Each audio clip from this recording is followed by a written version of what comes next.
Alright, how you guys doing today? First things first, make sure you like the video. If you do anything, just do that.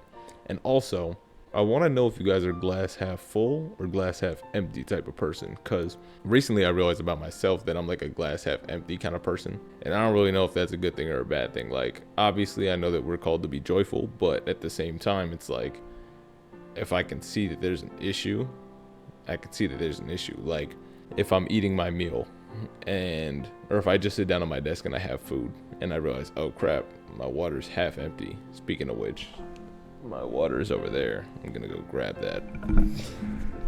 So yeah, if I sit down and realize like my water's half empty, I'm gonna have to get up in the middle of my meal and go fill that up. It's like, yo, I'm gonna go fill that up and then I'm gonna start eating.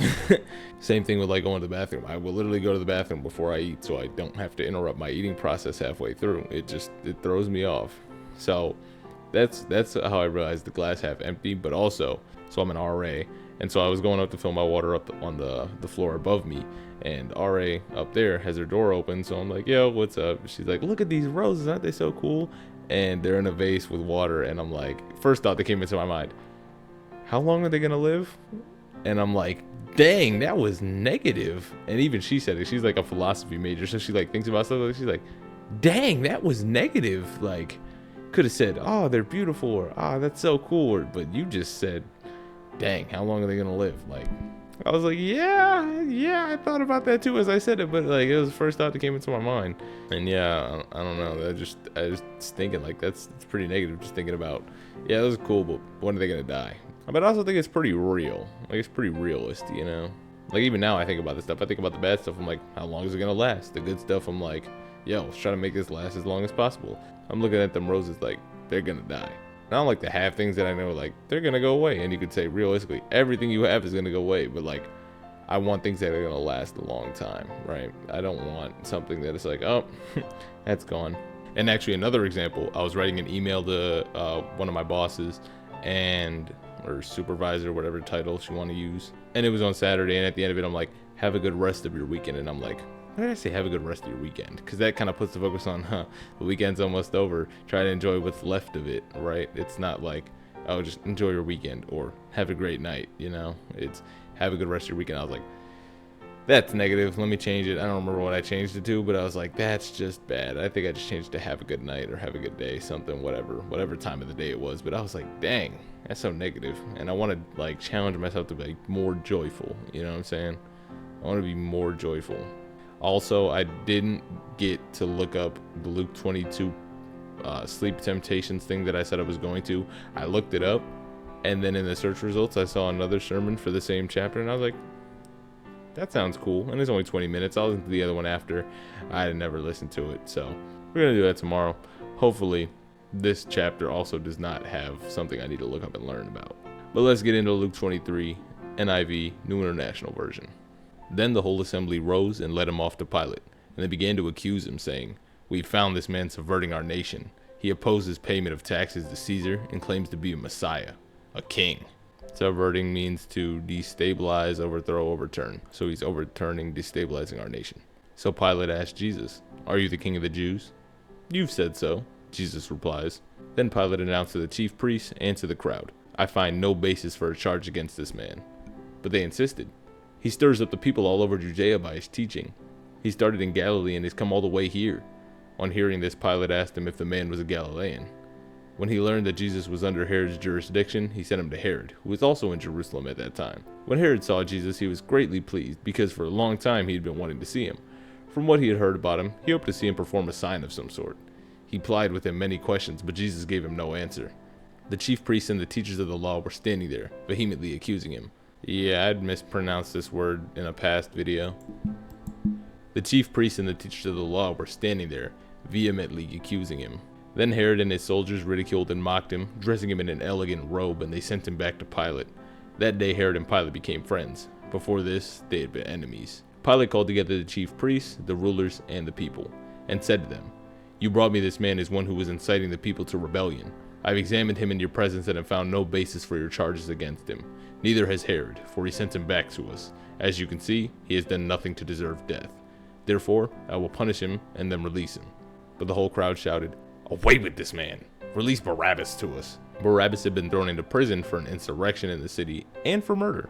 Wanting to release Jesus, Pilate appealed to them once again, but they kept shouting, "Crucify him! Crucify him!" For the third time he spoke to them. "Why? What crime has this man committed? I found him in no grounds for the death penalty. Therefore, I'll have him punished and then release him." But, with the loud shouts, they insistently demanded that he be crucified, and their shouts prevailed. So Pilate decided to grant their demand. He released the man who had been thrown into prison for insurrection and murder, the one they asked for, and surrendered Jesus to their will. As the soldiers led him away, they seized Simon from Cyrene, who was on his way in from the country, and put the cross on him and made him carry it behind Jesus. A large number of people followed him, including women who mourned and wailed for him. Jesus turned and said to them, "Daughters of Jerusalem, do not weep for me. Weep for yourselves and for your children. For the time will come when you will say, 'Blessed are the childless women, the wombs that never bore and the breasts that never nursed.' Then they will say to the mountains, 'Fall on us,' and to the hills, 'Cover us.' For the people do these things when the tree is green, what will happen to us when it is dry?" 2 other men, both criminals, were also led out with him to be executed. When they came to the place called the Skull, they crucified him there along with the criminals, one on his right, the other on his left. Jesus said, "Father, forgive them, for they do not know what they are doing." And they divided up his clothes by casting lots. The people stood watching, and the rulers even sneered at him. And they said, "He saved the others. Let him save himself if he's God's Messiah, the chosen one." The soldiers also came up and mocked him. They offered him wine vinegar and said, "If you're the king of the Jews, save yourself." There was a written notice above him which read, "This is the king of the Jews." One of the criminals who hung there hurled insults at him. "Are you the Messiah? Save yourself and us." But the other criminal rebuked him. "Don't you fear God?" he said.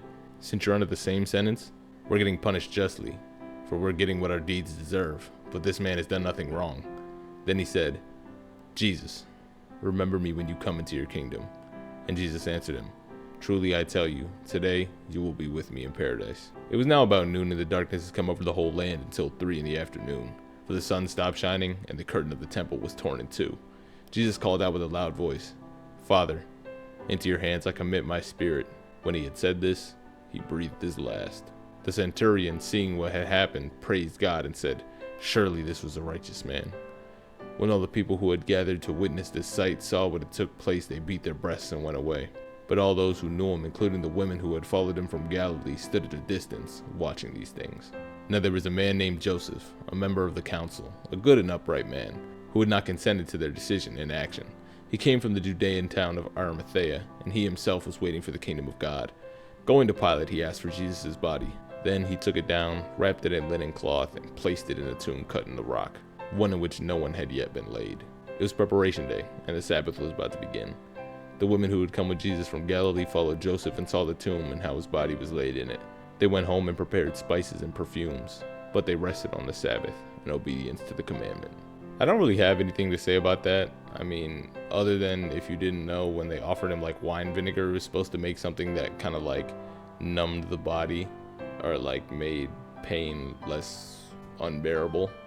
So when they offered him on the cross, they had a spear with a sponge on the end, dipped it in the wine vinegar, and like offered it up to his mouth, but he refused because of when they were doing the Last Supper, how he said, "I would not drink wine until I come in the kingdom again." So he denied the wine that they offered him on the cross, which could also be seen as him fully taking the wages of sin, like taking all the pain in, not letting any of it go, right? Drinking the entire cup. I think I learned that from a sermon, I'm pretty sure, but that was cool to learn about. Once I did, I was like, there's some historical context there. And I also didn't know that they gave him to Herod, and then Herod gave it back to Pilate. Like, I thought it was just Pilate like, "Come on, guys, you didn't do anything wrong." And they're like, "Psych, you thought, we want him dead." I didn't know Pilate was like, "All right, we're just gonna send him to Herod." Herod's like, do something. All right, just give him back to Pilate. So, I learned something new. All right, that's gonna be the end of the video. Hope you guys have yourselves a fantastic rest of your day. Peace.